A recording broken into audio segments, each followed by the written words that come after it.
guys, welcome to my channel. I'm the Savvy Daughter, and today I want to talk about starting tomato plants from seed. I bet it's easier than you think it is. Let's get started. Everybody buys tomato starts, whether you buy them from Lowe's or Home Depot or from a really small business on the side of the road selling them out of Solo cups. Most gardeners buy tomato starts that are already, this tall or taller or whatever. They like to buy tomatoes that have already been started and are a certain height so that they can just plant them and get them going. And that's certainly one way to do it, but it's really interesting to me how few people actually start tomatoes from seed. And I've always thought in the past that starting tomatoes from seed must be really hard because my dad never did it, my grandparents never did it. So I just kind of assumed, which I probably shouldn't have done, but I just assumed that it must be really hard because none of the gardeners that I knew of, none of the gardeners in my family ever really started tomatoes from seed. But last year my grandmother decided to give it a shot and she was really successful with it. So she was like, Chloe, this is actually more simple than I thought and you thought, and you need to give this a try. So she gave me some seeds that she saved from patio tomatoes. And so I gave it a try because she gave me some seeds, and lo and behold, it worked really well. And I didn't even basically I just put them in potting soil, put them under a sprinkler. They weren't in any kind of special soil or anything like that. And I didn't even take care of them very well, and yet every single one of them worked. I tried like 12, all 12 sprouted, and it was great. So I kind of realized last year, wow, there's really something to this. And I want to share with you guys today kind of how I start tomatoes from seed. Since I had some really good success with the seeds that my grandmother saved last year, I decided to save my own tomato seeds at the end of last growing season so that I could grow some tomatoes from seed this year of several different varieties. I saved some Cherokee purple tomato seeds, I saved patio tomatoes seeds, and then I saved some Roma tomato seeds. So I've got 3 different kinds that I'm going to be trying this year, and I might decide to save a few more varieties after this growing season. All you have to do to save tomato seeds is basically take a ripened tomato, all of my tomato plants are growing behind me. They're like tomato crop number 1 this year. When their tomatoes come ripe, all I have to do to save seeds is cut the tomato in half and then just kind of use a spoon or whatever to scrape a little bit of the middle out. You just take that middle, and I'll show you what I did for the Cherokee purple, and you take a paper towel and you just kind of wipe the middle on the paper towel and leave it out to dry for a little bit. And when the middle's dry, you're going to be left with seeds on that paper towel. And basically all I do is rip off a little piece of this paper towel with the seeds on it and stick the piece of paper towel down in a pot, and they just root and they grow. I mean, it's amazing how easy it is. You don't even have to buy tomato seeds. You just need to have a ripe tomato. And basically, since my growing season is really long, I'm already into almost the 2nd week of June now, but since I live in Alabama, the days are going to be warm at least until the end of September. So I've got 4 more months of growing season. So I've got my first tomatoes, and then basically my plan is to start a bunch more tomatoes from seed. I've got a tray of 18 pots beside me, so I'm going to do 18.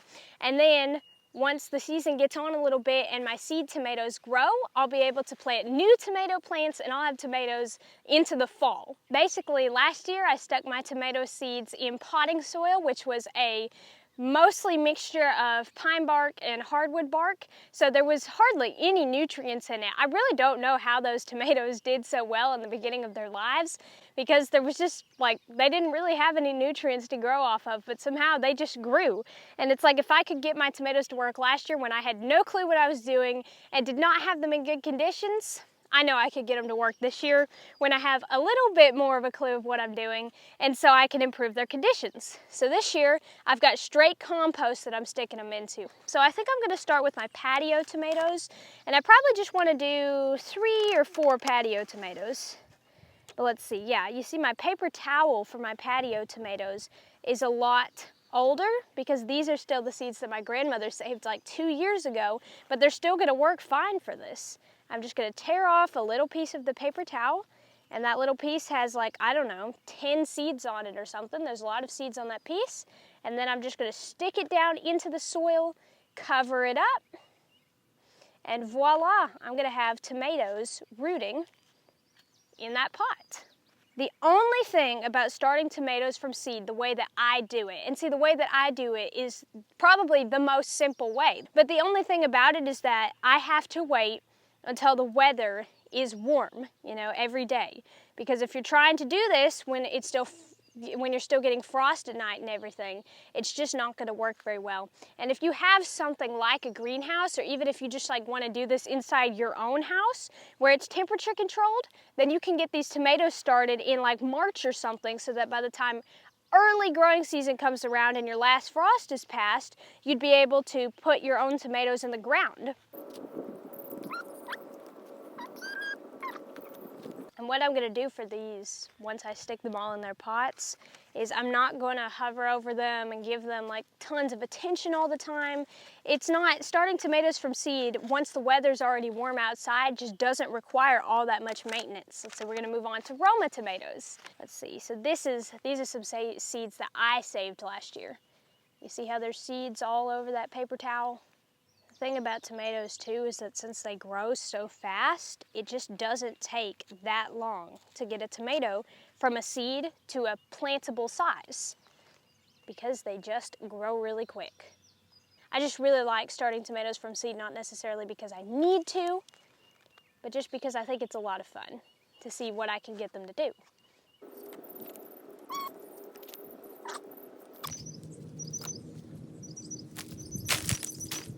Now, of course, it just looks like I'm holding a tray of dirt right now, but give this tray 3 weeks and we're going to be seeing tomato sprouts everywhere. I'm really excited about it. As you're trying to get your tomato seeds to germinate, just make sure that they stay wet. It's nothing like you don't have to, water them 5 times a day or anything crazy like that. I just mean make sure that they stay wet. It's nothing specific. Make sure they don't dry out, and they're going to do well for you. So here we go, an empty tray, but it won't be for long. I'm glad that I've been able to share with you guys today what I've learned about growing tomatoes from seed over the last year. Since I realized that it was a lot simpler than I thought it was, I've been wanting to tell you guys about it, because I think that it'll maybe encourage you guys to grow your own tomatoes from seed. And when you get a full-grown tomato plant that you started from seed, it's something that you can be really proud of and excited about. And then when you harvest a ripe tomato from that plant, you get to see the whole plant cycle, all the way around. You started it from seed, you grew it to a plant and harvested its fruit, and then you cut the fruit open and there's the seed again, and that's the whole thing. So it's really cool when you get to see something like that go full cycle. There's all kinds of stuff growing and going on in the garden that I want to share with you guys, and I think pretty soon I'll probably do a video that's just basically showing y'all how everything in the garden has been growing, because it's been several weeks, maybe even a month, since I got a lot of this stuff planted, and y'all haven't seen it in a while. Like right now, I'm sitting beside some cucumber vines that are doing pretty well. So I want to share all that with you guys, the things that are doing well, the things that are doing not so well at all. So I'll probably do a video real soon that just kind of shows y'all how everything in the garden is doing, whether good or bad, and yeah, that'll be soon. Okay, and then the last thing I wanted to mention before I end this video is y'all probably saw these 2 big old metal raised beds in the background of this video. They're a little bit hard not to notice. Yeah, I've got quite a project coming up involving these 2 raised beds. I've gotten myself involved in quite a raised bed project, so y'all are just gonna have to stay tuned for that. There's gonna be a whole lot more coming on these 2 raised beds and what in the world I'm doing with them in the weeks ahead. Thank you guys so much for watching today's video. I hope you enjoyed. I hope that you try to start some tomatoes yourself. You're gonna see how easy it is, really, and I think you'll like it. I'll see you on the next one.